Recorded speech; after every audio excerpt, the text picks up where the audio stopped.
추세 초반에 출현한 장대 캔들은 강력한 신호 역할을 하지만 추세 막판에 출현한 장대 캔들은 속임수인 경우도 많습니다. 이것은 세력들이 개인들의 물량을 털어내는 방식으로 막판에 장대 캔들을 만들어서 손절을 유도하고 추격 매매를 하게 만드는 기술입니다. 따라서 추세 막판에 트레이딩 팩토리 구독자라면 누구나 영투모에 무료로 입장 가능합니다. 수수료 환급부터 자체 개발 지표까지 자세한 내용은 아래 댓글을 확인해 주세요. 안녕하세요. 트레이딩 팩토리 0.1%입니다. 차트를 보다 보면 망치형, 도지, 장악형 같은 캔들 패턴이 등장할 때마다 바로 매수, 매도 버튼부터 누르신 적 있으시죠? 많은 분들이 흔히 하는 실수 중 하나입니다. 캔들의 모양만 보고 진입했다가 손실을 보는 경우가 정말 많습니다. 계속 캔들의 모양만 보고 매매하면 계좌는 박살날 겁니다. 왜일까요? 캔들은 단순한 모양이 아닙니다. 진짜 문제는 그 캔들이 어디에서 나왔는지, 위치가 어디인지 시장의 심리를 모르는 것입니다. 그래서 오늘은 실전에서 진짜 통하는 누구나 따라할 수 있는 가장 강력한 캔들 매매법 3가지를 정확하게 정리해 드리겠습니다.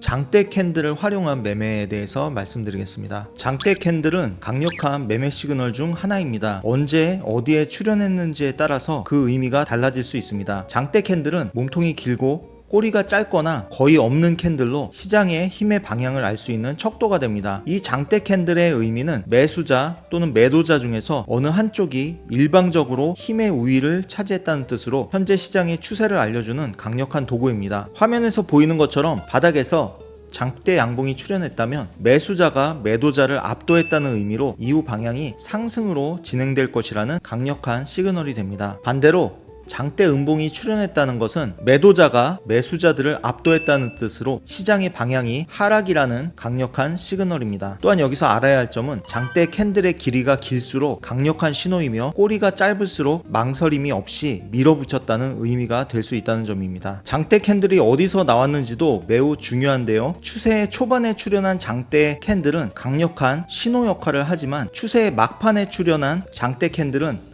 속임수인 경우도 많습니다. 이것은 세력들이 개인들의 물량을 털어내는 방식으로 막판에 장대 캔들을 만들어서 손절을 유도하고 추격 매매를 하게 만드는 기술입니다. 따라서 추세의 막판에 장대 캔들이 출현하면 경계심을 가져야 합니다. 장대 캔들은 1분봉이나 5분봉 같은 짧은 타임 프레임에서 나타나는 것은 신뢰도가 낮습니다. 적어도 1시간봉 이상에서 장대 캔들이 출현했을 때 활용 가치가 있다고 하겠습니다. 그리고 이렇게 초반에 장대 캔들이 출현했을 때 이전에 음봉을 모두 다 장악하는 형태의 상승 장악형 패턴이 완성된다는 것을 아실 수 있습니다. 보통 이전의 음봉하고 비슷한 길이의 양봉이 나와도 반전이 나오는 경우가 많이 있는데 엄청난 길이로 이전의 캔들을 다 장악하는 강력한 장대 양봉이 나왔을 때는 더욱더 신호의 신뢰도가 높아진다고 할 수 있겠습니다.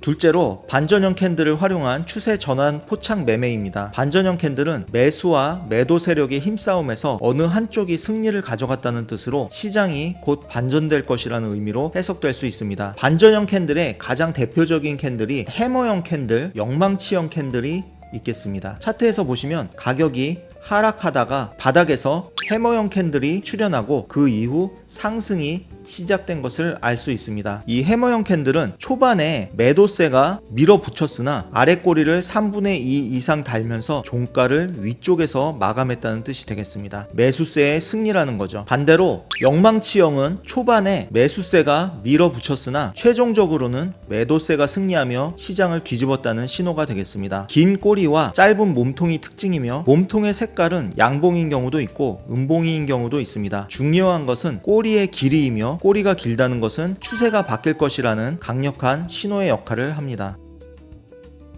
세 번째로 도지 캔들을 활용한 방향성 판단과 매매입니다. 도지 캔들은 십자가 모양의 캔들을 의미합니다. 몸통이 조금 짧거나 거의 없거나 하는 식으로 위아래 꼬리가 비슷한 길이로 만들어지면서 거의 십자가 모양에 준하는 특징을 가지고 있습니다. 도지 캔들은 힘의 균형을 의미합니다. 이는 시장에서 매수세와 매도세가 팽팽하게 대립하며 균형을 이루고 있는 모습으로 시장의 숨고르기에 의미가 있을 뿐 도지 캔들 자체로는 시장의 시그널이 될 수는 없습니다. 오히려 도지 캔들 이후에 출현하는 캔들에 의해 팽팽하던 힘의 균형이 어느 쪽으로 기울어지는지를 판단하게 됩니다. 이 구간에서도 중간중간 두 차례의 도지 캔들이 나타났는데 이 구간에서는 도지 캔들이 연결고리 역할을 해줬습니다. 잠시 쉬어가는 구간의 역할을 해줬어요. 도지가 만들어지고 도지 캔들을 돌파하는 양봉이 나오면서 추가 상승이 이어졌고 역시 마찬가지로 추가 상승이 이어진 그런 모습입니다. 또한 도지 캔들은 오더 블럭의 역할을 하기도 합니다. 가령 차트의 고점 또는 바닥에서 도지 캔들이 완성된 후 변곡이 일어났을 때 추후에 도지 캔들이 오더 블럭의 역할을 하는 경우가 있습니다. 도지 캔들의 고가와 저가를 연결하면 이 구간이 바로 오더 블럭 역할을 한다는 것입니다. 가격이 상승했다가 다시 조정을 받았는데 이 도지 캔들의 오더 블럭에서 지지를 받고 다시금 상승하는 것을 확인하실 수 있습니다. 이처럼 도지 캔들이 바닥이나 꼭대기에서 만들어졌을 때는 오더 블럭의 역할도 하기 때문에 진입 포인트로서의 의미도 갖춘다고 할 수 있겠습니다.